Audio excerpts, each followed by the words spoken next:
As the pianist played, the millionaire sat frozen, unable to move.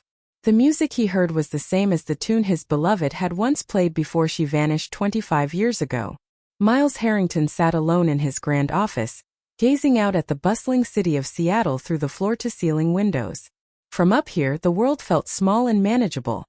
A fitting view for a man who had built his empire from the ground up. To those around him, he was a symbol of power and success. But for those who truly knew him, or at least once did, they understood that behind the polished smile and tailored suit was a man still tormented by a past that no fortune could erase. It had been 25 long years since Lillian disappeared. 25 years since she walked off the stage after her last performance and vanished without a trace. The memory of that night remained as clear as if it had just happened. In his mind's eye, he could still see her. Her dark hair flowing down her back as her fingers moved across the piano keys with an effortless grace that almost seemed supernatural. The music they shared felt like a private conversation, a language only the two of them could understand. Lillian had been his greatest love, the one who made his world seem full of promise and possibility. They had big plans, dreams of marriage, travel, and even starting a family. But those dreams were shattered when she disappeared, leaving only unanswered questions and an empty space in his heart. Miles had searched high and low, hired private investigators, even gone into the city's darkest corners, desperate for any clue of her whereabouts. But as weeks turned into months and months into years, he had to face the painful truth. She was gone. He hadn't just lost Lillian. He had lost the part of himself that still believed in happy endings. He swore off concerts, telling himself there was no point in attending. Music had lost its magic without her. Still, no matter how much time passed, he couldn't stop wondering what had happened to her. Why had she disappeared? And perhaps most haunting of all, where had she gone? It was a question that gnawed at him every day. Even as he buried himself in building Harrington Enterprises into the powerhouse it was, he thought that if he stayed busy enough, if he kept his mind focused on contracts, deals, and mergers, he could forget that emptiness. But late at night, when the city outside his penthouse fell silent, the memories would sneak back in, pulling him into that familiar ache. Today, however, had been different, one of those rare days when the past almost felt bearable. He'd kept himself occupied with meetings, and the distractions had worked for a while. That is, until his phone buzzed with a message from Andrew, his godson, inviting him to a concert. First, Miles ignored it. He hadn't been to a concert in years, and Andrew knew that. But a few minutes later, another message came through. This time the tone was almost pleading. "You need to see this, Uncle Miles. Trust me." Miles stared at the message for a long time, torn. Andrew was persistent, but he was also one of the few who never pushed Miles to talk about Lillian, always respecting the wall he had built around that part of his life. Perhaps that's why Miles hesitated. Andrew wouldn't insist unless there was a reason. Finally, he typed a response. "All right. When and where?" The concert was that evening in a small, intimate venue near his office. Miles nearly changed his mind a dozen times, but Andrew had a way of making his requests feel like obligations. So, after finishing his last meeting, he found himself walking into the dimly lit concert hall. As he scanned the room, he caught sight of Andrew, who waved him over with a grin that stretched from ear to ear, clearly thrilled that Miles had shown up. "Thank you for coming, Uncle Miles," Andrew said, his voice bubbling with excitement. "I promise you won't regret it." Miles forced a smile. "We'll see," he muttered as they took their seats. The lights dimmed and the room grew silent. The stage was bathed in a soft, golden glow, and a single spotlight illuminated the grand piano at the center. Miles felt his chest tighten as a young woman with dark, wavy hair stepped onto the stage and settled at the piano. For a split second, a wave of déjà vu washed over him. She didn't look like Lillian, but her calm, graceful presence was eerily reminiscent. The woman introduced herself as Marlowe, a name that meant nothing to him. She briefly thanked the audience for their support before beginning to play. The first few notes floated gently through the room, and Miles felt a shiver run down his spine. The melody was soft, melancholic, a tune that stirred something deep inside him. Then, as the music swelled, it hit him like a thunderclap. It was their song. The piece Lillian had composed just for him. A melody that only she knew. A melody that no one else could have possibly heard. Miles's heart raced and tears threatened to spill. He wanted to stand up, shout, demand answers, but he was frozen in place, torn between disbelief and a flickering, desperate hope. As Marlo continued playing, lost in the music, Miles sat still, his mind reeling. How could she possibly know this song? What connection could this young pianist have to Lillian? For the first time in 25 years, he felt a spark of something he thought he had lost forever. A desire to uncover the truth. When the music finally stopped, the audience erupted in applause. But Miles remained motionless. He stayed in his seat, staring at Marlo as she bowed.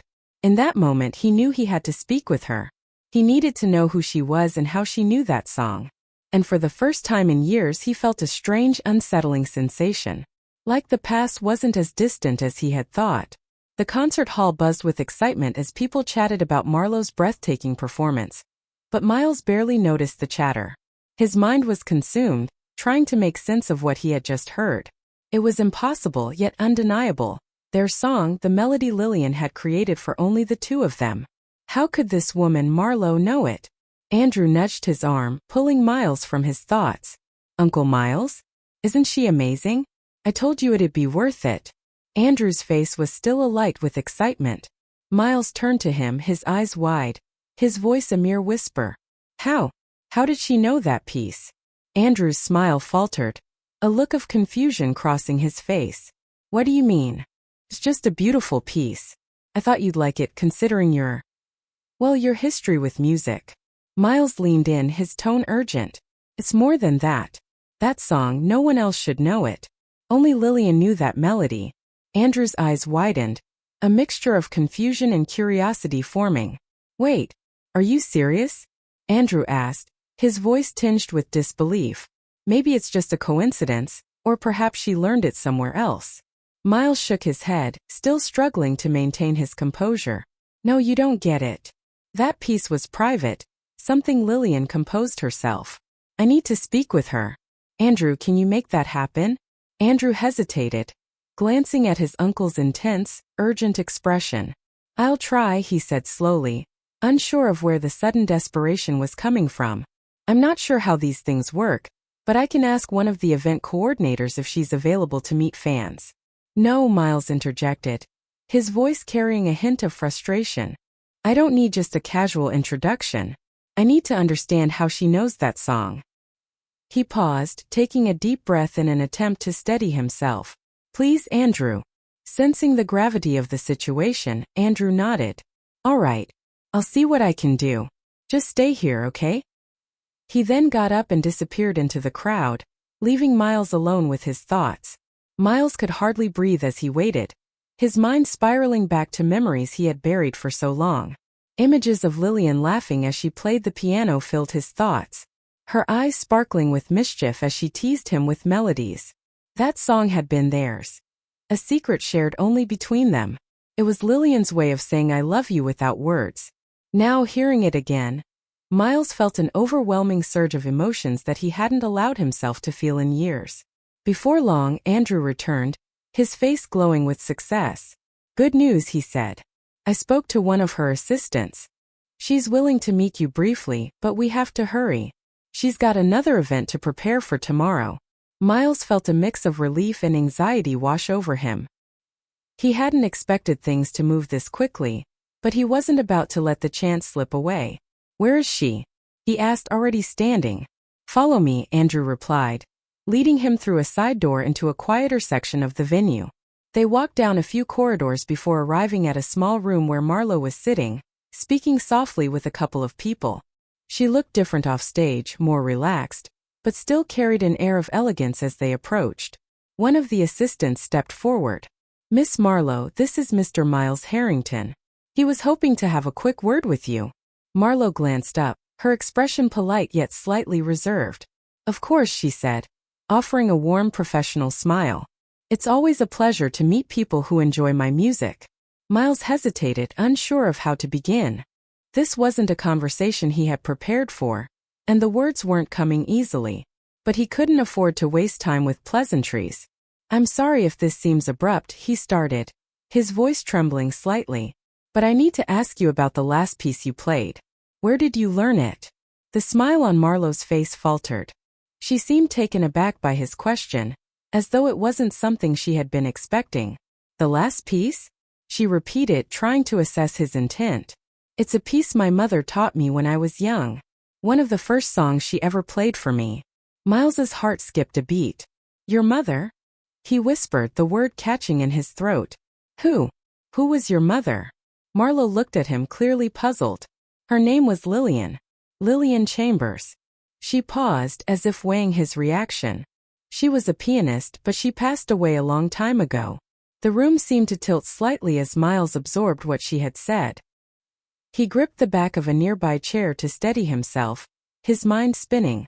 Lillian Chambers, he repeated, hardly believing the words leaving his mouth. She was my fiancée. She disappeared 25 years ago, and I never knew what happened to her. Marlowe's expression shifted from polite curiosity to utter shock. Wait, what? She whispered. You knew my mother? Miles nodded, his eyes wide with disbelief and emotion. Yes, we were supposed to get married, but one night she disappeared and I never saw her again. For a moment there was only silence. Marlowe looked as though she had been struck by a wave of emotions, struggling to stay composed. I don't understand, she stammered. She never told me anything about that. She always said she was alone. Miles felt a sharp pang of sadness. He could only imagine the pain Lillian must have endured, wherever she had been without him. I need to know everything, Marlowe. Everything. She told you about her life, where she was. What happened to her? Miles's voice was gentle but urgent. Marlowe took a deep breath, trying to process the whirlwind of emotions that had just been thrown her way. I don't know much, she admitted, her voice shaky. I was very young when she passed away. She always seemed sad, like she was carrying some kind of burden, but she never said why. All I know is that she taught me that song and it was special to her. Miles swallowed hard, fighting back the emotions that threatened to overwhelm him. Please, Marlowe, he said softly, his tone gentle yet insistent. If you know anything, if there's any way you can help me understand what happened to her. I need to know. She was everything to me. Marlowe looked into his eyes, and for a brief moment, she saw the same pain she had often glimpsed in her mother's gaze. It was raw, unspoken, but unmistakable. All right, she said quietly. I'll tell you what I know. But I'm not sure it will be enough. Miles managed a faint, hopeful smile. It's a start. And with that, a fragile but vital connection was made, bridging a 25-year gap filled with pain, mystery, and unanswered questions. For the first time in a long while, Miles felt closer to uncovering the truth, and perhaps even closer to Lillian than he had ever been. The drive back to his penthouse that night was a blur. Miles couldn't stop replaying his conversation with Marlowe over and over in his head. He had gone to the concert expecting nothing more than a brief distraction, maybe just to placate Andrew. But instead, he had stumbled upon a revelation that shook the very foundations of everything he thought he knew about his past. Lillian had been alive, and she had a daughter who had grown up without him, learning the very song that was meant to be a secret shared only between him and Lillian. Miles barely slept that night. When he did manage to drift off, his dreams were haunted by fragmented memories of Lillian.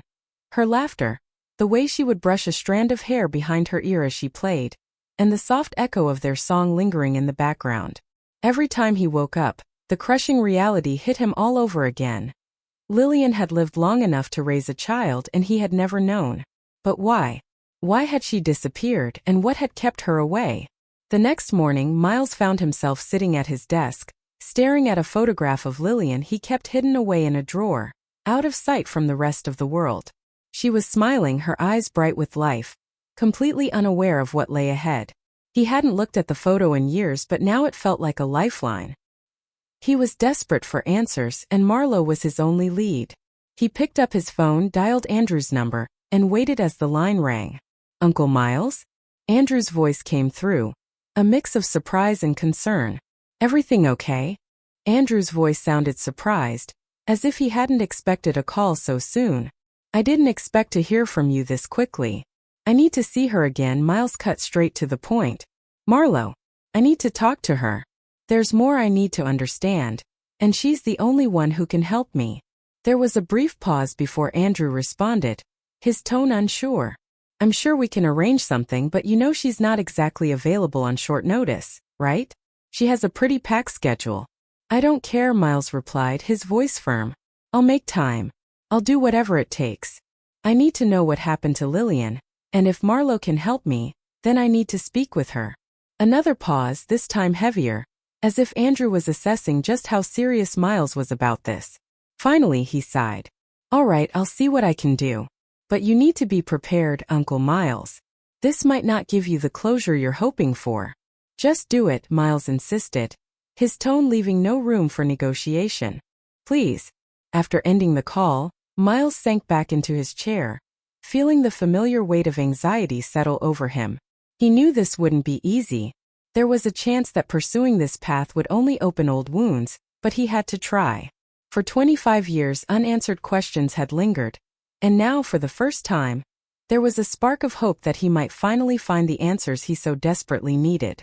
The next evening, Miles found himself walking into a small cafe, the place Andrew had arranged for their meeting. It was quiet, intimate, an ideal setting for the conversation ahead. Marlo was already there, seated at a corner table, her fingers lightly tapping on the surface as she waited.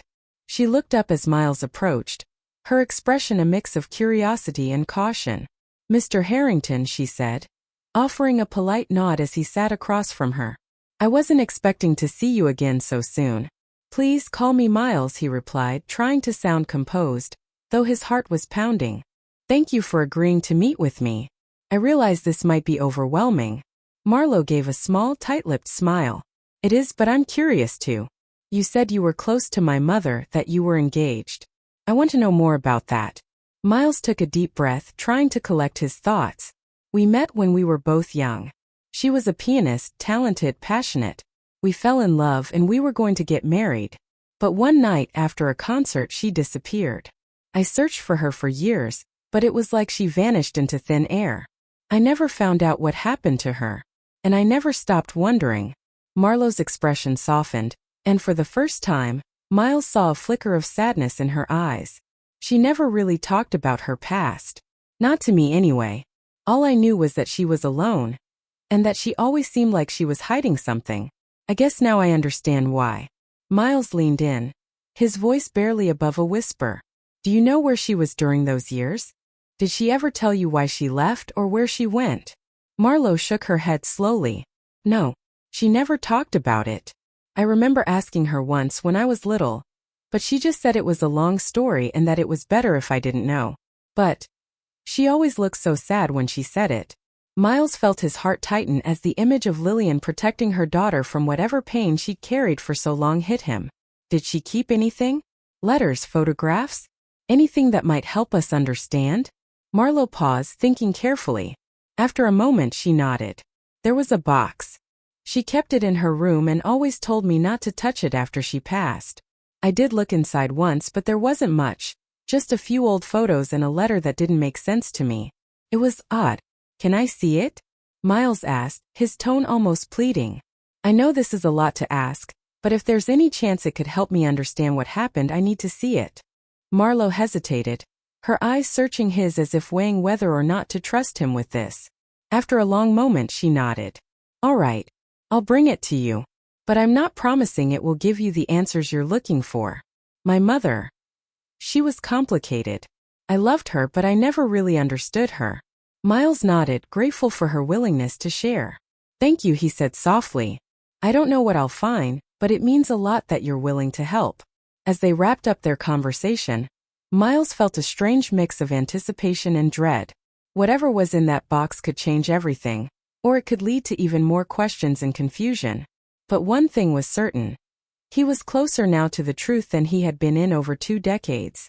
And he wasn't going to stop until he understood what happened to Lillian and why she disappeared. As they parted ways, Marlo glanced back at him, her expression thoughtful. I don't know why my mother kept this hidden, she said quietly, but I hope you find what you're looking for. Miles watched her walk away, feeling both a flicker of hope and a twinge of fear. He was diving back into a past that had once shattered him, but this time he wasn't alone. For the first time in years, he allowed himself to believe that maybe, just maybe, there was still a chance for closure and peace. For the next few days, Miles was consumed by restless anticipation, checking his phone constantly, hoping for a message from Marlo. He had given her his number at the cafe, and she had promised to contact him when she found the box with her mother's belongings. But as the days dragged on, he found himself battling a whirlwind of emotions he hadn't felt in years. Hope, fear, and an aching sadness he thought he had buried deep within. He didn't tell anyone about what was happening, not even Andrew. It was too delicate, too raw.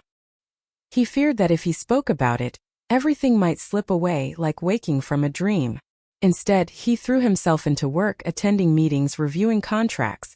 But even the comfort of routine offered no relief. All he could think about was Lillian and the mystery that had haunted him for a quarter of a century.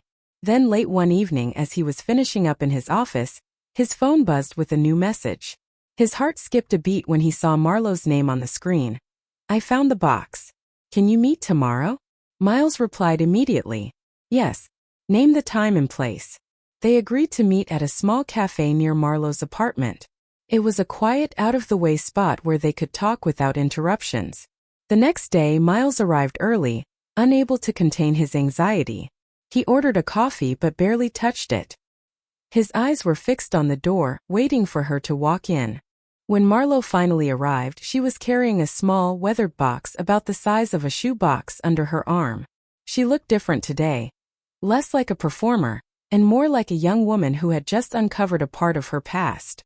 Marlo approached the table, but it was clear she didn't fully understand what Miles was feeling. He stood to greet her, offering a tentative smile, though his emotions were tightly wound. "I hope this is okay," Marlo said softly, setting the box down on the table with a careful hand. "I wasn't sure if I should bring it, but I feel like I need to understand too." Miles nodded, his gaze fixed on the box in front of him, as if it held the key to a long-forgotten past. "Thank you," he said, his voice catching a little. "You have no idea what this means to me." Marlo sat down across from him, taking a deep breath as if bracing herself. "Before you open it," she said, her voice firm yet calm, "I need to tell you something. I don't know what you're expecting to find in there, but my mom, she was always a very private person.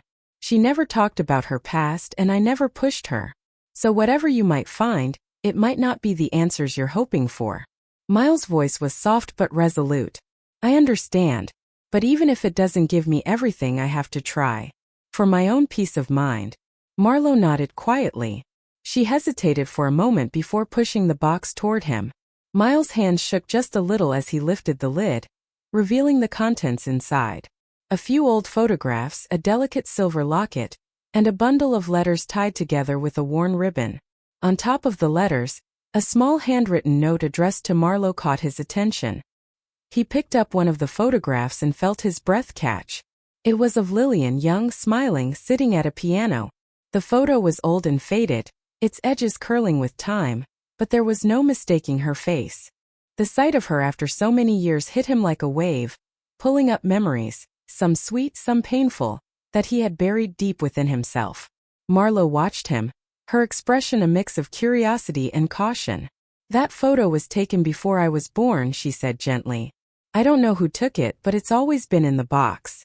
Miles carefully set the photograph down and reached for the locket. He opened it slowly, revealing a small worn photo of himself on one side, and a tiny lock of hair on the other. A flood of emotions overwhelmed him, and for a moment, he had to close his eyes, fighting back tears. "She kept this all these years," Miles murmured, more to himself than to Marlo. Even after everything that happened, Marlo didn't interrupt, giving him the space to process. Finally, she pointed to the top of the pile of letters. "There's a note," she said quietly. "It was addressed to me, but I never understood it. Maybe it will make sense to you." Miles hesitated but then picked up the note, unfolding it carefully.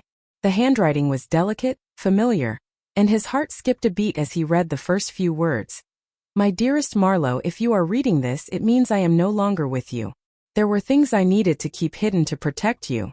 Secrets I never wanted to burden you with. But if you find yourself seeking answers, I hope you can forgive me for not being able to give them to you while I was alive. There is someone who might help you understand. Someone I once loved dearly. His name is Miles Harrington. The words blurred in his vision as tears filled his eyes. Lillian had written his name. After all these years, even in her absence, she had thought of him. He looked up at Marlowe, his voice barely a whisper. She wanted you to find me. Marlowe's eyes softened and she reached out, placing her hand gently on his. I guess she did, she said quietly. But I still don't understand why she left. Or why she never came back.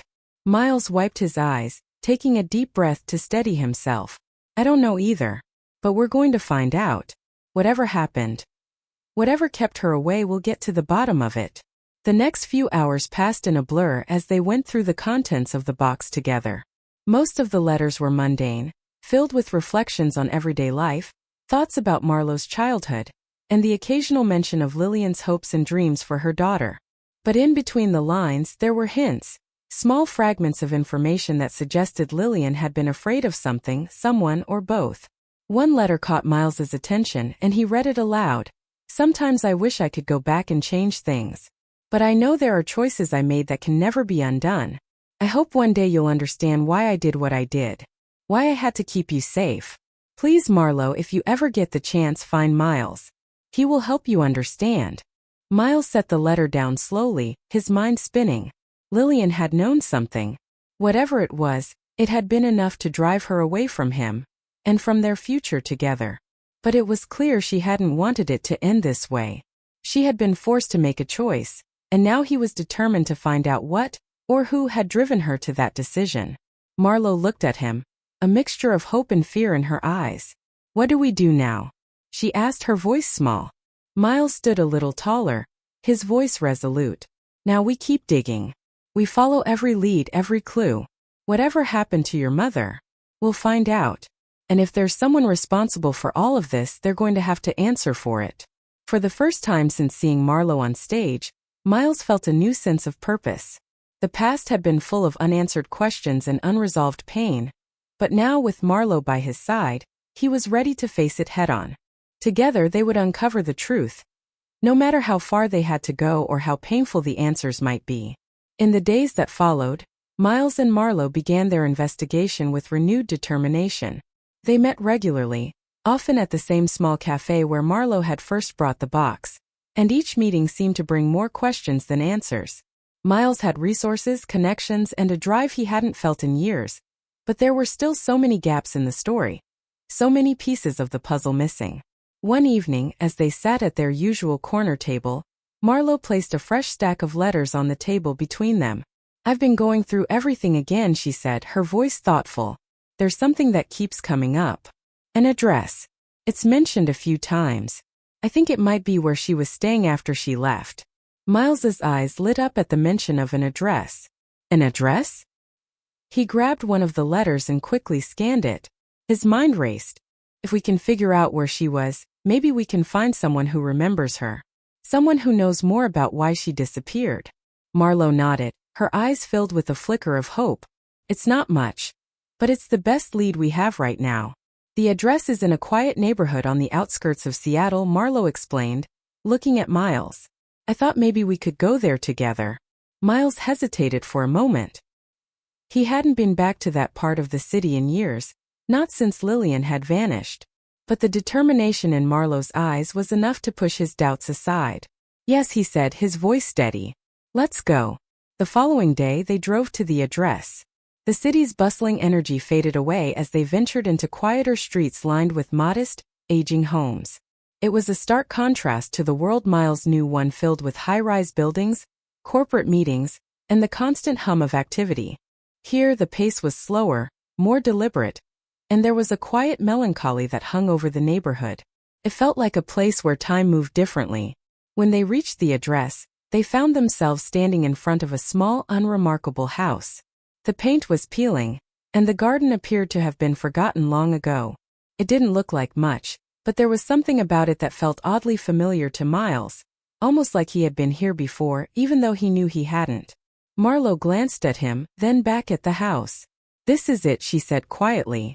This is where the letter said she was staying. Miles inhaled deeply, gathering his thoughts. He walked up to the front door and knocked softly. They waited, but no one answered. After a few moments he knocked again, a little harder this time. Still there was no response. He glanced over his shoulder at Marlo, who looked just as disappointed. "Maybe no one's home," she said, her voice tinged with uncertainty. Just as they were about to turn away, an elderly woman appeared at the end of the walkway, pushing a cart filled with groceries. She paused when she saw them, narrowing her eyes slightly. "Can I help you?" she asked, her voice cautious. Miles took a step forward, trying to sound non-threatening. "Sorry to bother you, ma'am," he said. "We're looking for someone who used to live here. Her name was Lillian Chambers. We were wondering if you knew her." The woman's expression softened when she heard the name, and she nodded. "Lillian? Yes, I remember her," she said quietly. "She was a sweet girl. Kept to herself. It's been a long time, though. Not sure how I can help." Marlo stepped closer, her heart pounding in her chest. "We're trying to find out more about her," she explained. "She was my mother, but she never talked about her past. We were hoping you might know something. Anything that could help us understand why she disappeared." The woman's eyes flicked between Miles and Marlo, as if trying to process their connection. "Your mother?" she said slowly, clearly surprised. "Well, I'll be. I had no idea she had a daughter." Marlo nodded, her throat tightening. "She did. And we're trying to figure out why she left, why she kept everything so secret." For a long moment the woman was silent, lost in thought. Then she sighed and set down her cart. "I don't know much, but I do remember she wasn't alone when she first moved in here. She had a man who visited her often. They seemed close." Miles's heart skipped a beat. "A man?" he repeated, his voice barely above a whisper. "Do you remember what he looked like?" The woman hesitated, clearly uncertain about how much to say. "Tall, dark hair, always dressed well. He drove a fancy car which stood out around here. I thought they were together, but there was something off about them. Sometimes they argued, but they kept it quiet. Lillian was always so kind, but she seemed scared of him." Marlo's mind was racing. "Do you remember his name?" The woman shook her head. "No, Imsuri. She never mentioned his name to me, and he didn't come around much after the first few months. But if you really want to find out what happened, you should ask the landlord. He's lived here forever and might remember more than I do. His name's Mr. Sanders. He runs a little store down the street." A surge of hope shot through Miles. "Thank you," he said, his voice filled with genuine gratitude. "You've been more help than you know." The woman gave them a small smile before continuing on her way, leaving Miles and Marlo standing there, trying to process the new information. "Who do you think he was?" Marlo asked, her voice barely audible. Miles took a deep breath, though his stomach was twisting. "I don't know, but if she was scared of him, he might have something to do with why she disappeared. We need to find Mr. Sanders and see what he knows." They found the store without much trouble, small and cluttered, wedged between a laundromat and a cafe. The bell above the door jingled as they walked in, greeted by the sight of shelves stacked with everything from canned goods to gardening tools. Behind the counter, an older man sat reading a newspaper, his glasses perched on the edge of his nose. "Good afternoon," he said without looking up. "Can I help you find something?" Miles stepped forward, his heart racing. "Are you Mr. Sanders?" he asked. The man blinked and looked up, his expression shifting in surprise. "Yes, I am. What can I do for you?" "We're looking for more information about a woman who used to live in one of your properties," Miles explained. "Her name was Lillian Chambers." Mr. Sanders' face shifted slightly, and Miles saw a flicker of recognition. "Lillian," he said slowly. "Haven't heard that name in a long time. What's your interest in her?" Marlo stepped forward. "She was my mother," she said softly. "And she was supposed to marry him." She gestured toward Miles. "We're trying to find out what happened to her." The old man studied them for a long moment before nodding. "I remember Lillian. Sweet girl but troubled. She had a lot going on and not all of it was good." He leaned in closer, lowering his voice. "There were some shady characters around her, but there was one man in particular who stood out." Miles's heart sank. "Do you know who he was?" he asked, barely able to keep his voice steady. Mr. Sanders hesitated, then finally said, "I never got his full name, but he went by Thomas." The name hit Miles like a punch to the gut. "Thomas? His brother, the one person he never would have suspected to be involved in any of this. The realization crashed over him, altering everything. For all these years he had been searching for answers. Now he was confronted with a truth he wasn't sure he could handle. Miles stumbled back a step as though struck by a blow. His mind reeled, and the name Thomas echoed in his mind, an unbearable refrain. Marlo noticed the change in Miles immediately. She gently touched his arm. "Miles, are you okay?" she asked, her voice soft but filled with concern. She didn't fully understand the weight of what had just been said, but she could see it had struck him hard. Miles took a deep breath, trying to steady the storm of emotions inside him. "Thomas," he repeated, almost in a whisper. "That's my brother's name." Marlo's eyes widened in shock. "Your brother?" she asked, taking a step back as she processed the revelation. "Are you saying?" "I don't know what I'm saying," Miles interrupted, shaking his head as if to clear it. "Can't be him, Thomas. He wouldn't." He trailed off, the uncertainty settling in. Despite his words, a nagging doubt began to creep into his mind. He had always seen Thomas as the charming, dependable younger brother, the one who could diffuse any situation with a smile or a joke. But that charm had always masked something darker, something sharp that Miles had chosen to overlook over the years. Could it be possible that Thomas had been hiding something much more sinister all along? Mr. Sanders, who had been quietly observing their exchange, furrowed his brow. "I take it this is news to you," he said slowly, his voice laced with regret. "I'm sorry if I've brought up something painful. But if you're looking for the truth, you need to know everything. All the pieces." Miles turned back to Mr. Sanders, his face a mix of desperation and determination. "You're sure it was Thomas?" he asked, his voice low and steady. "There's no chance you're mistaken?" "I'm sure," Mr. Sanders said, nodding firmly. "He was here more than once. He didn't exactly make friends with the neighbors, but he made it clear that he was involved in Lillian's life. I remember wondering why she put up with him, but I never asked." "What do you mean, involved?" Marlo asked cautiously. "Did he threaten her? Did he say or do anything that might explain why she disappeared?" Mr. Sanders hesitated for a moment, glancing around the store, almost as if he were checking for eavesdroppers. "I didn't see much, but there were rumors. People said he was trying to control her, keeping her isolated. There was talk of money too, and not the kind of money you keep in a savings account. I don't know how much of it was true, but it was clear Lillian wasn't happy." Miles's mind raced, struggling to piece together the horror of what he was hearing. The idea that his own brother had been controlling Lillian, manipulating her. That was almost too much to bear. But if it was true, it explained so much. The suddenness of her disappearance, the lack of any real leads, and the emptiness that surrounded his years of searching. If Thomas had been involved, he would have known exactly how to cover his tracks. Marlo, sensing the turmoil churning within Miles, stepped in. "Mr. Sanders, do you remember when this was happening? Around what time?" "It was a while ago," Mr. Sanders said, rubbing his chin thoughtfully.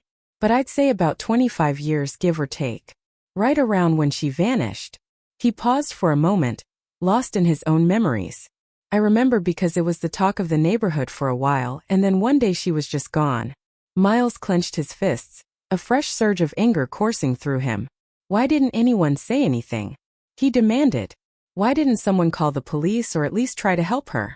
The old man gave Miles a sad, knowing look. People like to mind their own business. Besides, Lillian never asked for help. And Thomas, he was persuasive. He had a way of making sure people didn't ask too many questions.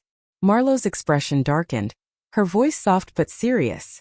"It sounds like he was trying to control her," she said. "Maybe he didn't want her contacting you. Or maybe there was something else going on."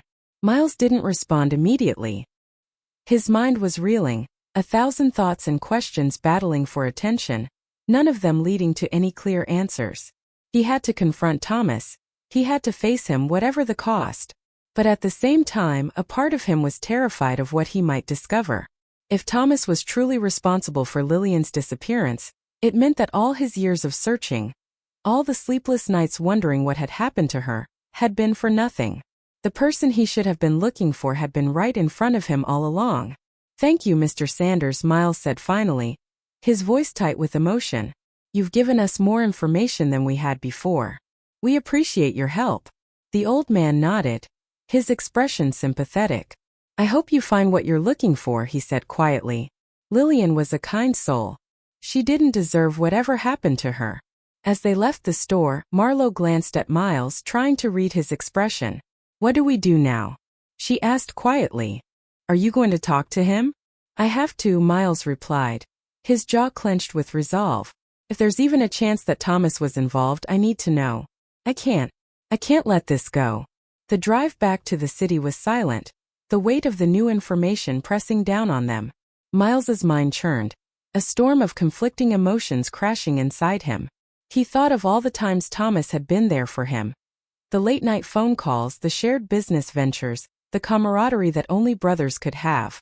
But now, all of that felt tainted, twisted by the possibility that it had all been a lie. Later that evening, Miles stood outside his brother's sleek apartment building, his heart pounding in his chest. He hadn't called ahead. He didn't want to give Thomas any time to prepare. He needed to see the truth in his eyes, needed to confront him without warning. He stepped into the elevator, the tension building with each floor it passed.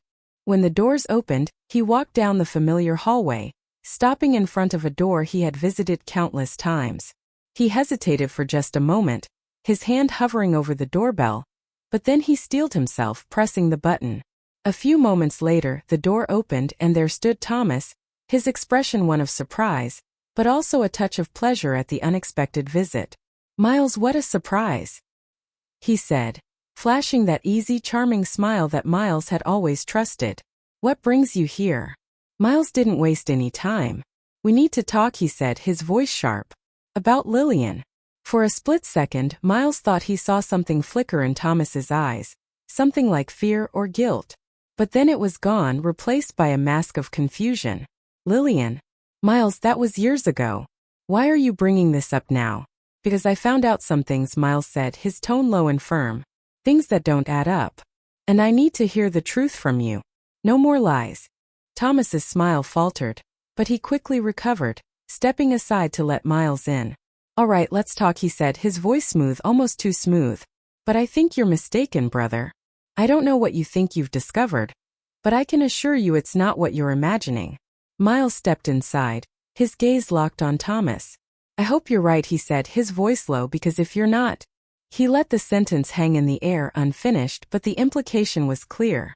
This was no longer just about finding answers. It was about facing the possibility of betrayal, and the painful realization that the person he trusted most might have been hiding the truth all along. As he prepared to confront Thomas, Miles knew that whatever happened next, there was no turning back. Miles unfolded the worn piece of paper and held it up. Lillian wrote this, he said, his voice steady but thick with emotion.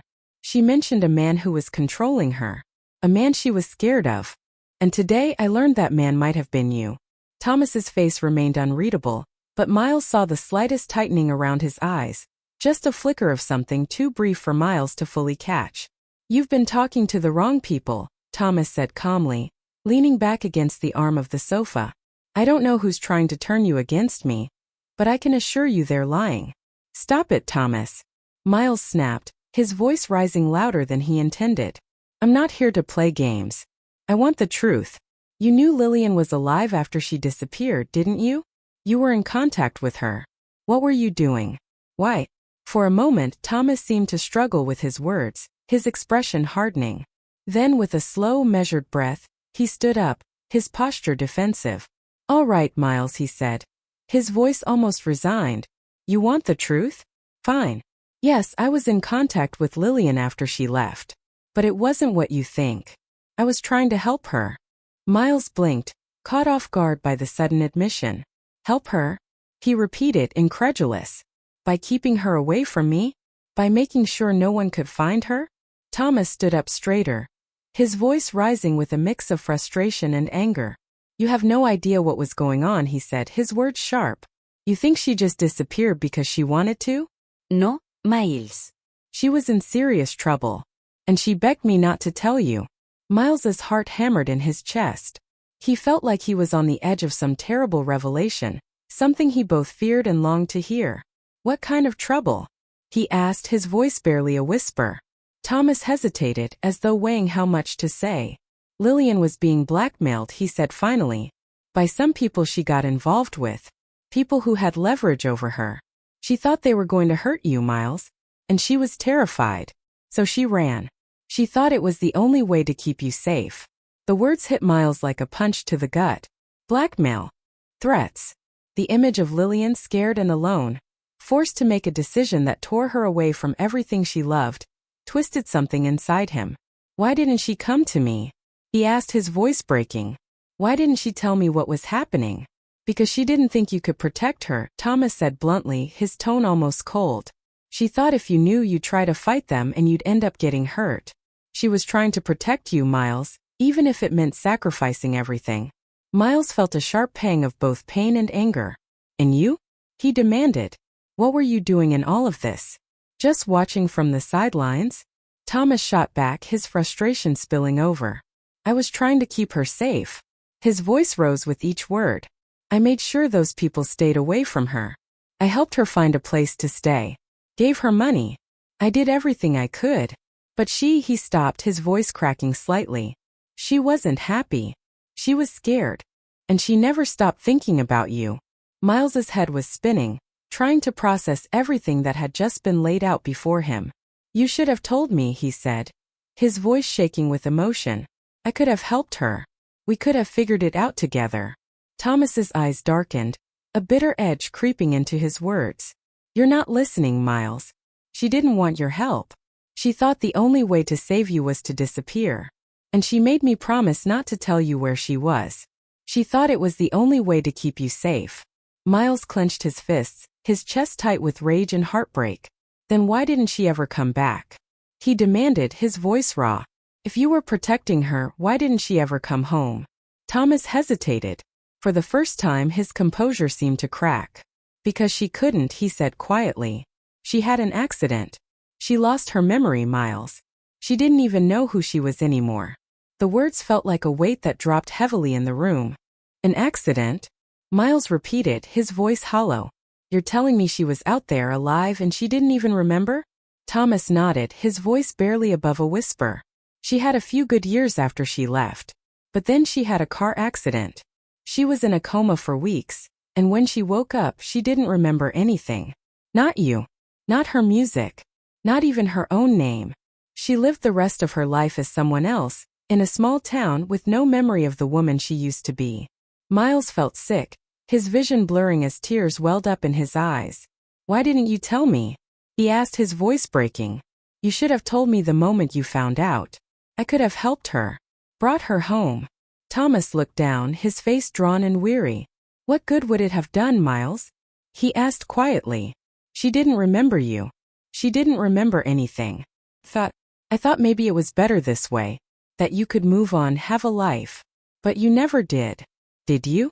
The room was silent. Miles's mind was reeling, struggling to come to terms with what he had just learned. He thought about all the years he had spent searching for Lillian, all the sleepless nights wondering where she was, and all the while she had been out there, lost to him in ways he couldn't have imagined. I loved her, Thomas, he said finally. His voice choked with emotion. I would have done anything for her. And you? You took that away from me. Thomas's expression softened, and for a brief moment, he looked genuinely remorseful. I was trying to do what I thought was right, he said. Maybe I made the wrong choice, but I swear I was trying to protect you. I didn't want you to get hurt. Miles shook his head, wiping a tear from his cheek. You didn't protect me, he said, his voice filled with pain. You robbed me of the chance to be there for her, to help her. You let me live a lie, thinking she was just gone, when she was out there masked and alone. For a moment, neither of them spoke. The weight of the past hung between them, a chasm that felt impossible to bridge. Finally, Thomas stepped closer, his eyes pleading. I'm sorry, Miles, he said quietly. I know it's too late, but I'm sorry. If I could do it all over again, I'd tell you the truth. But I can't change the past. Miles looked at his brother, the man who had once been his closest friend, and now felt like a stranger. No, he said softly. You can't change the past. But I can still find out what really happened to her. And if anyone is still out there who had a hand in what happened, I'll make sure they answer for it. Miles's words were sharp, his voice unwavering with determination. Thomas's reaction was a slight tightening of his jaw, a flicker of surprise flashing in his eyes that vanished too quickly for Miles to fully catch. Miles listened. Thomas started trying to keep his calm. No, Thomas, Miles cut him off, his voice sharp. I'm done listening to you. I've had enough of the lies. From now on, I'll find my own answers. And if I find out you've been hiding more than you've already told me, I won't ever forgive you for it. For the first time, Thomas's face betrayed fear, genuine fear. Please, Miles, but Miles couldn't listen anymore. He turned on his heel, walking out of the apartment with his heart hammering. His mind was spinning with everything he had just learned. So much still didn't make sense. The weight of the truth was crushing, but now there was no turning back. The search for answers was only beginning, and he wouldn't stop until he uncovered the whole story. The drive through the city was a blur. Miles's thoughts tangled in a knot of confusion and betrayal. The discovery about Thomas had been like a blade to the chest, cutting through everything he thought he knew, leaving him raw and exposed. How had his own brother kept such a monumental secret? How could Thomas have known all along and kept him in the dark? Miles replayed every word his brother had said, but instead of bringing clarity, it only created more questions. Questions that needed answers. He pulled into a quiet parking lot, needing a moment to clear his mind. His hands were shaking as he gripped the steering wheel, struggling to catch his breath. His thoughts shifted to Lillian, her laughter, the way she would play the piano with such grace, the way her music had always felt like it belonged to them, like it was their secret. To think she had been out there, hiding alone in constant fear, it was too much to bear. The thought that she might have been manipulated, controlled and abandoned filled him with an anger he hadn't felt in years. His phone buzzed in his pocket, snapping him back to reality. It was a message from Marlo. Did you find out anything? Miles stared at the screen for a moment before typing his reply. Yes. We need to talk. Later that evening, they met at Marlo's apartment. The sky had darkened, and the city was bathed in the soft golden glow of streetlights. When Marlo opened the door, her expression was tense, full of anticipation and concern. She let him inside, and they settled onto the small couch, the space between them charged with unspoken words. What happened? Marlo asked softly, her voice trembling with uncertainty. You look different. Miles took a slow, deep breath as if trying to center himself. I confronted Thomas, he began, his voice steady but filled with emotion. He admitted he was in contact with Lillian after she disappeared. He said he was trying to protect her. Protect her? Marlo repeated, her brow furrowing in confusion. From what? From people who were blackmailing her, Miles explained, his voice low. He said she was terrified, she thought they were going to hurt me so she ran, and he helped her stay hidden. Marlo's expression softened, but there was still confusion in her eyes. If he was trying to help, why didn't he tell you? She asked, her voice laced with skepticism. Why keep it a secret? Miles shook his head, his frustration boiling to the surface. He said she didn't want me to know. She thought if I found out I'd try to fight them and I'd end up getting hurt. He claims he was honoring her wishes. Miles trailed off, the doubt creeping into his voice. But I don't know if I can believe him. Not after everything. For a long moment Marlo remained silent, absorbing the weight of Miles's words. Finally she asked, do you think he's telling the truth? I don't know, Miles admitted, a deep sense of uncertainty settling in his chest. But I can't just take his word for it. There's more to this. I feel it in my gut. And I'm not stopping until I know the whole truth. Marlo nodded, her expression resolute. Then we keep going. There has to be something we're missing. Some clue that can lead us to the answers. She stood and moved over to a small desk in the corner of the room, opening a drawer and pulling out a weathered envelope. She hesitated before handing it to Miles. I wasn't sure if I should show you this, she said, her voice quieter now. But after everything you've told me, I think it's important. Miles took the envelope, his hand steady but his heart racing. He carefully slid the letter out, recognizing the familiar handwriting, though the tone was different, urgent, almost frantic. He began to read aloud, the words hitting him like a wave. Thomas, I can't do this anymore. I'm tired of running, of hiding. I know you think this is for the best, but I can't live like this. I want to see Miles. I want to tell him everything, even if it means putting myself at risk. Please just let me do this my way. I'm begging you, Lillian. Miles's chest tightened as he read the words. It was clear that Lillian had been desperate, torn between fear and the longing to return to the life she had been forced to abandon. She wanted to come back, Miles whispered, his voice thick with emotion. She was trying to reach out, and he stopped her. Marlowe's eyes welled with tears, and she sat beside him, placing a hand on his arm. It sounds like she was trapped, she said softly. Like she didn't have a choice. Miles felt a fresh wave of anger surge through him. He kept her away from me, even when she wanted to come back, he said, his voice shaking with fury. He didn't let her.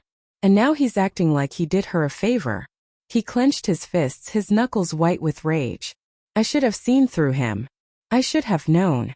Marlowe gently placed her hand over his clenched fist, her touch warm and comforting. This isn't your fault, Miles, she said softly. You couldn't have known. But now that we do, we can do something about it. We can find out what really happened.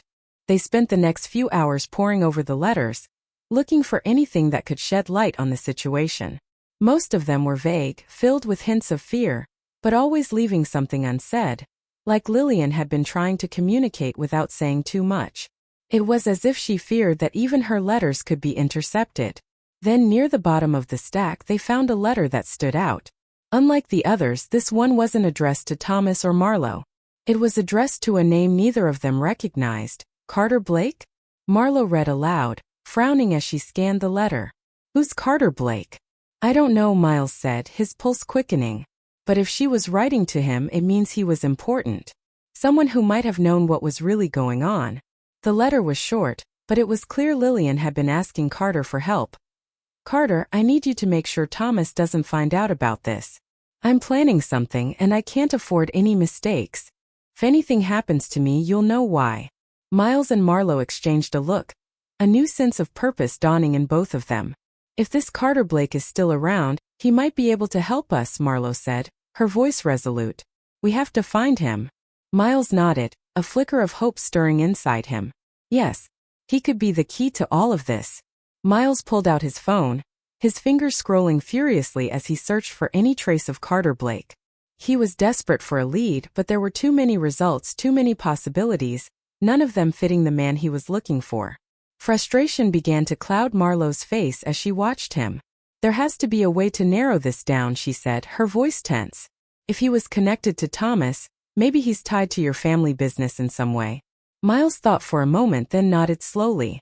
I've got someone who can help. A friend of mine handles background checks for the company.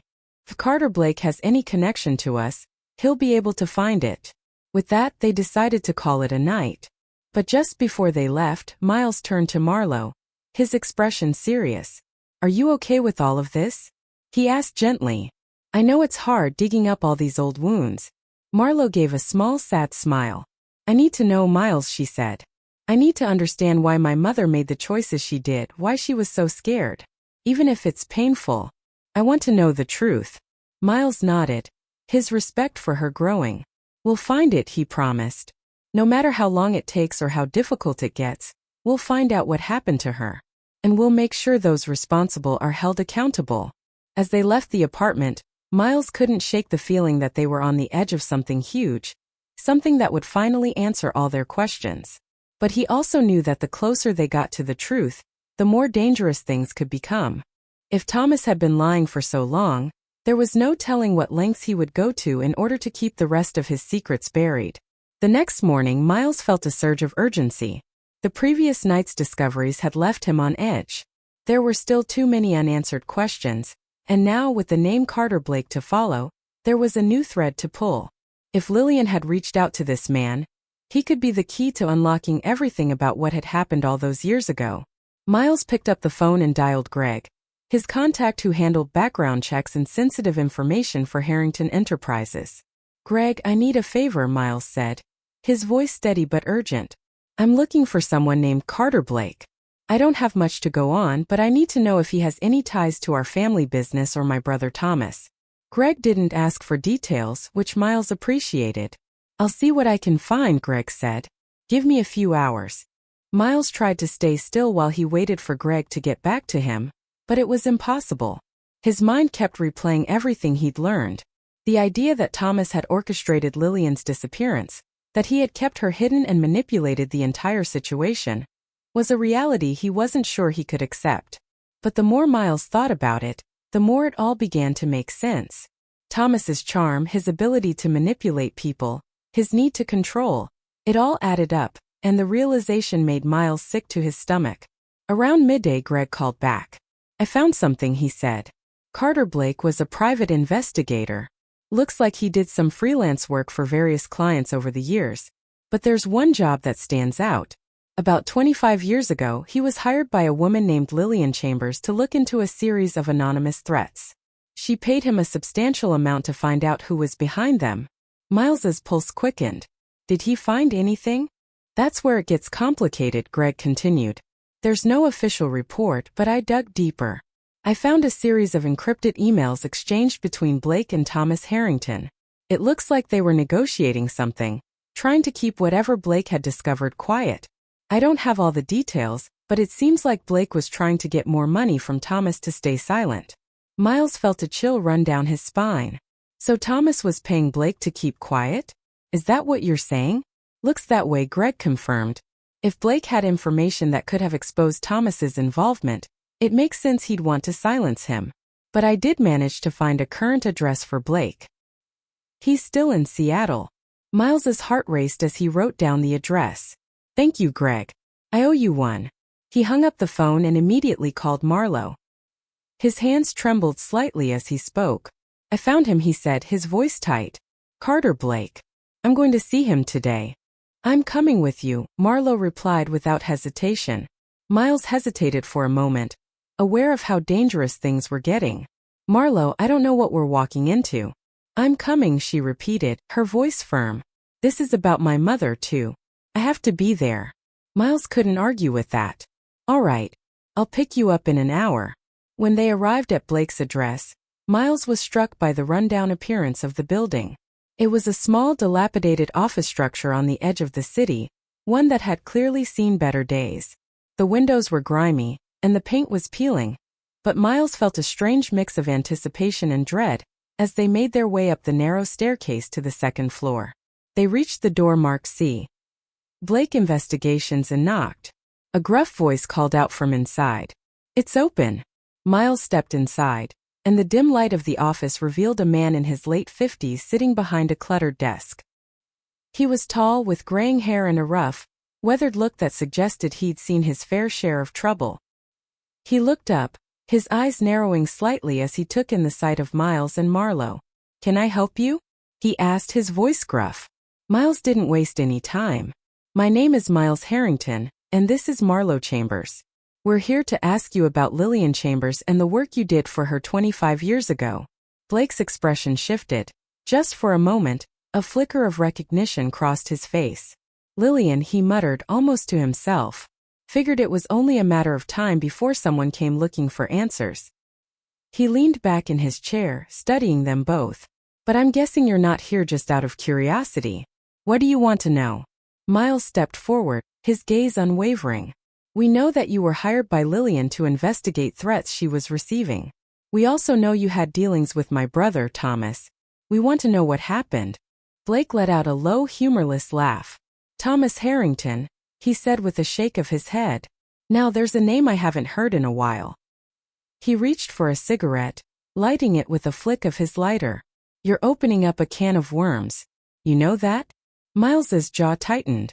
We're ready for whatever you have to say. Blake took a long drag of his cigarette, exhaling a cloud of smoke. All right, he said slowly. I'll tell you what I know. I'm not protecting him anymore. He took another drag, then leaned forward, his voice dropping low. Lillian came to me because she was scared. She was getting anonymous threats. Someone trying to blackmail her. At first she thought it was about money, but it became clear it was something much worse. Blake took a long drag from his cigarette, the smoke swirling around him as he leaned back in his chair. She was convinced whoever was behind the threats was connected to your family, he said, his voice steady. So she hired me to find out. Miles's jaw tightened. And what did you find? He asked, barely able to keep his voice controlled. Blake glanced at Marlowe before turning his gaze back to Miles, his eyes as cold as the air between them. I found out your brother was behind it all, Blake said flatly. He was trying to make her disappear, get her out of your life. He wanted her gone no matter what it took. Marlo gasped, her hand flying to her mouth. But why? She whispered. Blake's answer was simple, but it stung like a sharp blow. Because he saw her as a threat, he said, his tone cool. She was digging into some of his business deals, things that didn't hold up when you looked too closely. She was planning to tell you, and he couldn't let that happen. So he started pressuring her, making threats. And when that didn't work, he went to extremes. Miles's stomach churned as the pieces began to fall into place. The threats, his brother's involvement, they were all connected. What kind of extremes? Miles's voice was barely a whisper, but the fury in it was undeniable. Blake's eyes flicked toward the window, a slight hint of regret in his expression. I confronted him about it, he said, the words coming out reluctantly. Told him I knew what he was doing. That's when he paid me off to keep quiet. Didn't care what it cost, just wanted her gone. I was supposed to scare her off, but she wasn't so easy to intimidate. Blake paused, taking another drag from his cigarette, then flicking the ash into the tray. Then she had that accident, he said quietly. I don't know if he had anything to do with it, but it was damn convenient timing. Miles felt the breath leave his lungs. You mean the car accident?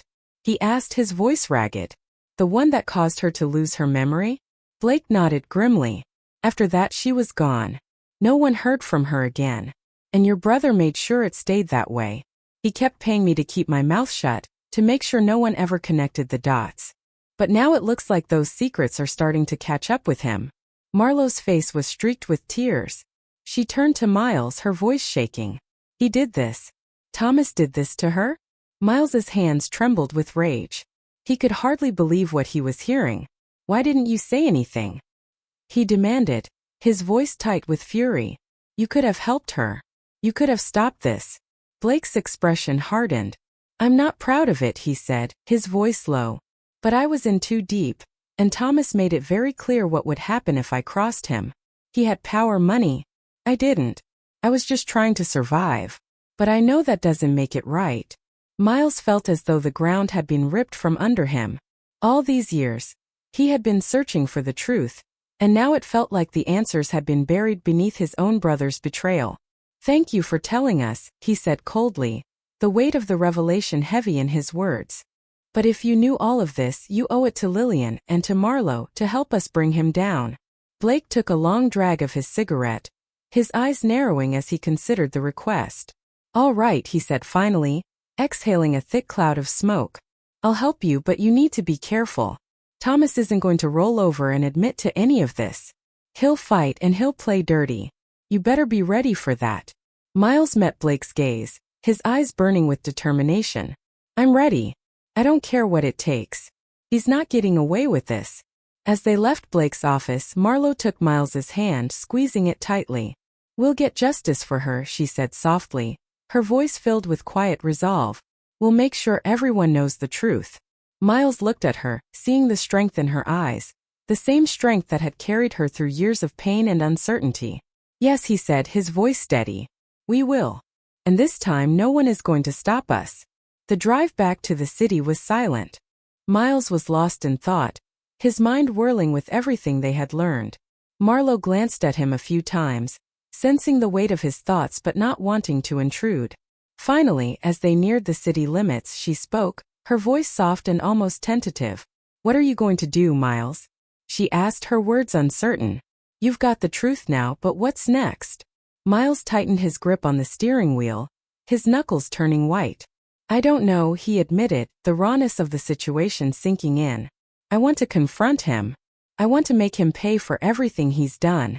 But he trailed off, the internal conflict evident in his voice. But he's your brother, Marlo finished for him, understanding the complexity of the emotions at play. And you don't know if you can do that. Miles nodded, the lump in his throat growing. I can't just let this go. What he did to Lillian, what he did to you. It's unforgivable. But part of me still wants to think there's some explanation, something that will make this all make sense. Marlo reached out, gently placing her hand on his arm. Her touch was warm, comforting. Sometimes the truth doesn't make sense, she said quietly. Sometimes people do terrible things and there's no good reason for it. But that doesn't mean they shouldn't face the consequences. Miles looked at her, seeing the pain and strength reflected in her eyes. She had lost so much because of Thomas's actions, but she had never let it break her. "You're right," Miles said, his voice barely above a whisper. "He needs to face what he's done. And I need to be the one to make sure that happens." They drove straight to Thomas's office, a sleek, modern building that stood in stark contrast to the dark secrets Miles now associated with it. As they entered the lobby, the receptionist looked up, surprised to see them. Miles didn't stop. He walked straight toward the elevator, Marlo following close behind. When they reached Thomas's floor, the ride up felt endless. Miles's mind was a whirl of emotions: anger, betrayal, sadness. The elevator doors opened, and he stepped out into the hallway, barely noticing the polished marble floors and minimalist decor. All he could see was the door to Thomas's office, and the man behind it who had betrayed him in the worst possible way. Without knocking, he pushed the door open and walked in. Thomas was sitting at his desk, talking on the phone, but froze when he saw Miles and Marlo. He quickly ended the call, his eyes narrowing with suspicion. "Miles, what's going on?" Thomas asked, his voice trying to maintain its usual calm. "Why are you here?" "We need to talk," Miles said, his voice cold and unwavering. "About Lillian." Thomas's expression remained unchanged, but Miles could see the flicker of anxiety in his eyes. "I already told you everything I know," Thomas said, trying to dismiss them. "I don't understand why you keep bringing this up." "Stop lying, Thomas," Miles snapped, his voice tight with fury. "I know what you did. I talked to Carter. Blake. He told me everything." The color drained from Thomas's face, and for the first time, he looked genuinely scared. Thomas quickly regained his composure, forcing a smile. "I don't know what Blake told you, but he's lying. He's always been a liar." "Don't," Miles said, his voice low but intense as he took a step closer, his eyes burning with fury. "Don't try to twist this. I know you were behind the threats. I know you manipulated her. And I know you made sure I could never find her after she lost her memory. You lied to me, to everyone. And now it's over." Thomas's smile vanished, replaced by a cold, defiant look. "Fine," he said quietly. "Yes, I did it. I did what I had to do. Lillian was a problem. She was going to ruin everything we built, everything our family worked for. I couldn't let her do that." Miles felt a wave of nausea rise in his chest. "Ruin everything?" he repeated incredulously. "She loved me. She just wanted to be with me." He paused, struggling to find the words to express the depth of his disgust. "And you?" His voice faltered as the reality hit him, but he couldn't stop himself. "You destroyed her life. You destroyed mine." Thomas stood up abruptly, his eyes flashing with anger. "I protected you," he snapped, his voice rising. "I kept you from being dragged into her mess. She was involved with people who would have torn you apart. I did what I had to do to keep you safe." "No," Miles shot back, shaking his head in disbelief. "You did it for yourself. To control everything. To make sure no one could threaten your precious little empire. You used me. Used my love for her as a weapon against her. And then you made sure I would never know the truth. That's not protection," Miles spat. "That's cruelty." The room fell into a heavy silence. Thomas's face flushed, his chest rising and falling with each angry breath. Finally, he broke the stillness, his voice laced with mocking disdain. "And what are you going to do now, Miles?" he asked, his tone dripping with sarcasm. "Turn me in? Destroy our family's reputation? Go ahead. But know this. Once you do, there's no going back. You'll lose everything." Miles felt a brief flicker of doubt, but when he looked at Marlo, standing quietly by the door, her tear-filled eyes meeting his resolve solidified. She had lost her mother because of Thomas's actions. She had grown up in the dark, never knowing the truth, never understanding why her life had been torn apart. She deserved justice.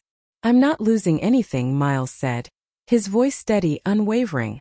"I've already lost everything that mattered to me, and it was because of you. But I'm not letting you get away with this." Thomas's eyes narrowed, flashing with desperation. "You're making a mistake, Miles," he warned. "This will destroy us." "No," Miles replied, his expression resolute. "It will destroy you. And maybe that's the only way I can start to make things right. Before Thomas could respond, Marlo stepped forward. Her voice was clear, strong, and filled with the weight of everything she had suffered. You took my mother from me, she said, locking eyes with Thomas. She died without knowing who she was, without ever being able to find her way back. You can't undo that, but you're going to pay for what you did. For a long moment, Thomas just stared at her, as if seeing her for the first time. Then, to Miles and Marlo's surprise, he laughed. A harsh, bitter laugh that echoed in the room. You think this is about justice? He sneered. You think you can just march in here and make everything better by punishing me? You're so naive. The world doesn't work that way. No, Marlo said, stepping closer, her voice unwavering. But at least we're not afraid to try. The tension in the room was thick enough to cut with a knife. Miles saw the flicker of fear in Thomas's eyes, the realization that he had finally lost control. I've already called my lawyer, Miles said, his voice calm but firm. There will be an investigation, and I'm going to make sure everything comes out. Every lie, every threat, every bribe. You're finished, Thomas.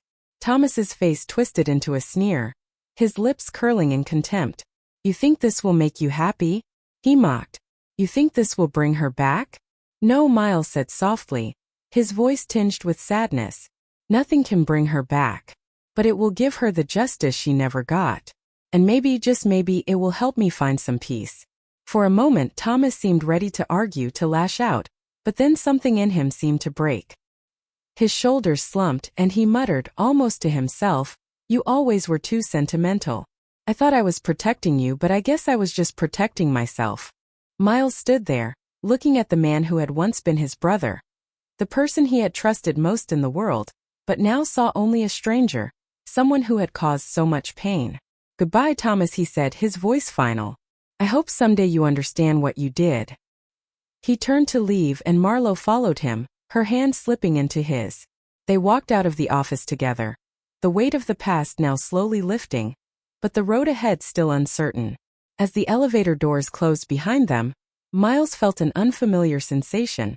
Relief. It wasn't over, not by a long shot. There would be legal battles, public scrutiny, and painful memories to face. But the hardest part, the part where he confronted the truth, was done. Marlo squeezed his hand gently. You did the right thing, she said softly, her voice full of compassion. And whatever happens next, we'll face it together. Miles looked at her, gratitude flooding through him. Thank you, he said, his voice thick with emotion. For being here.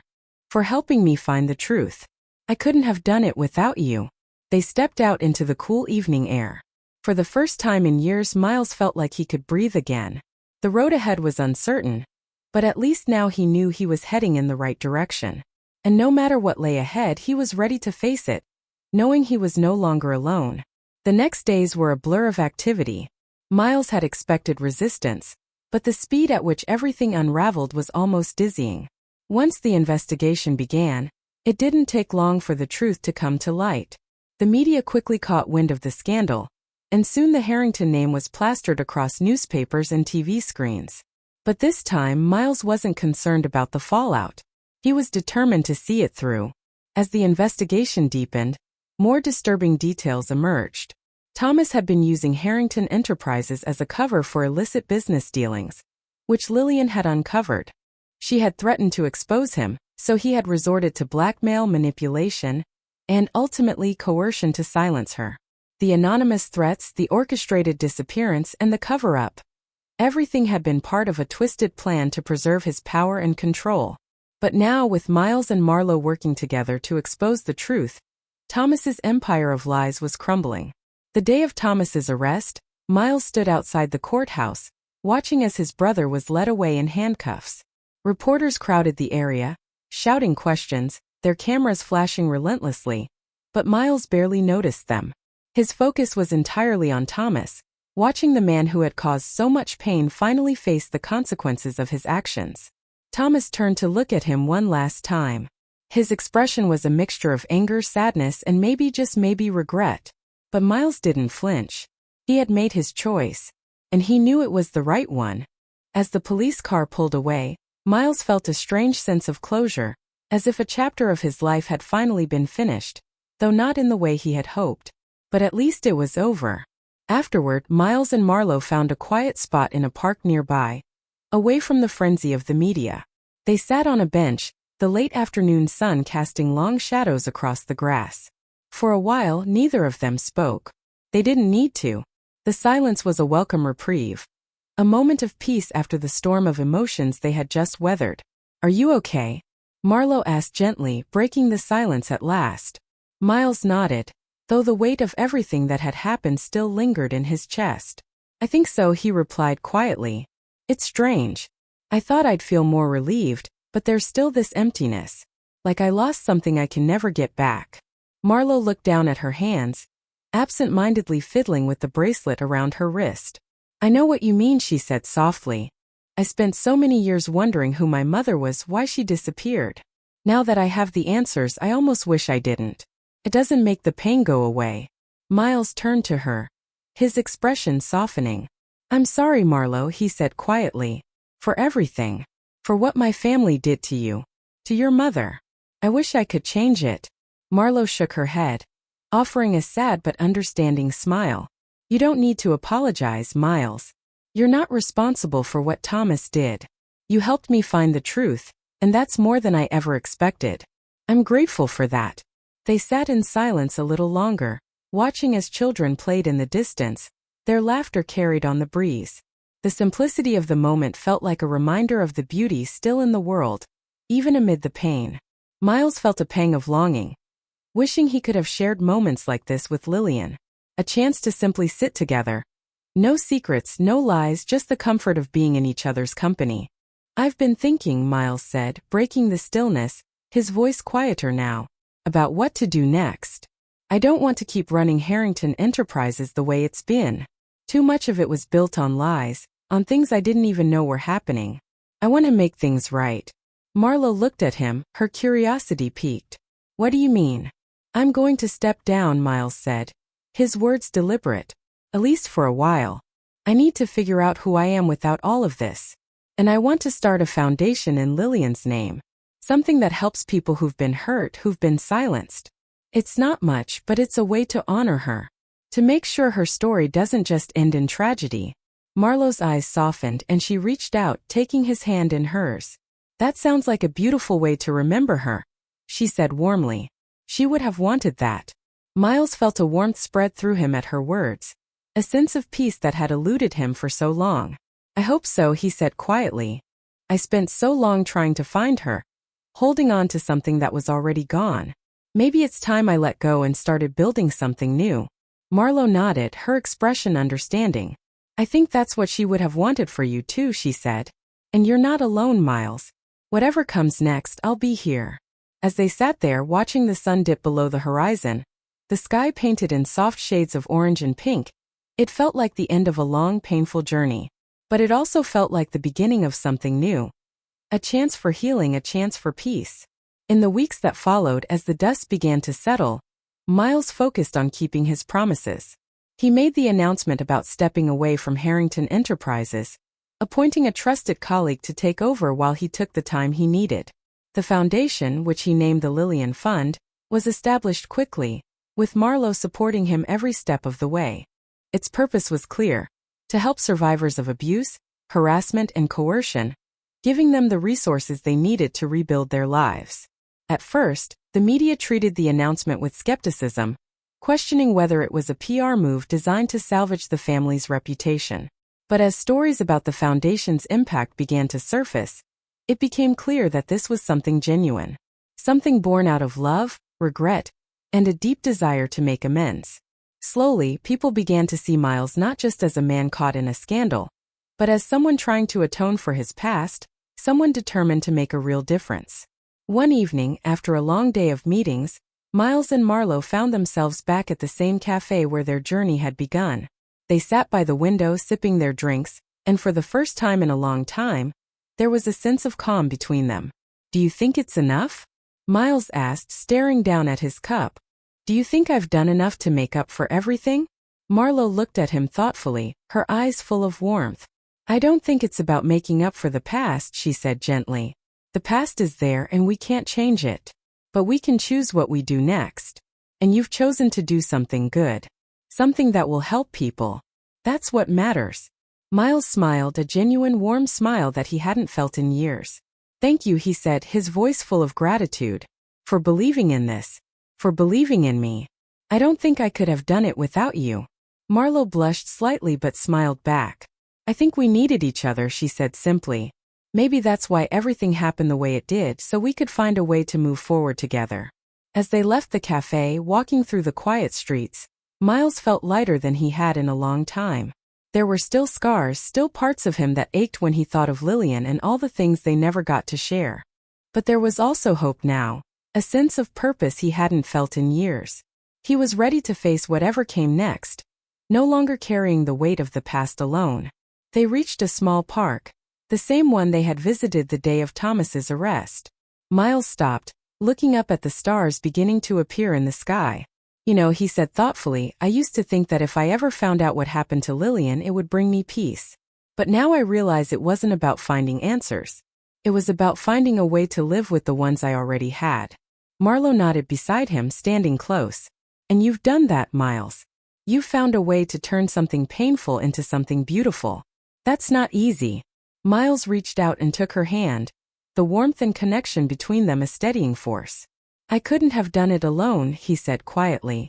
Thank you, Marlo, for everything. She squeezed his hand and smiled, her eyes full of understanding. You're welcome. As they stood there side by side, Miles felt a profound sense of peace settle over him. The future was still uncertain, but for the first time in years he wasn't afraid of it. He knew there would be challenges, but he also knew that he didn't have to face them alone. And with that, he was ready to begin again.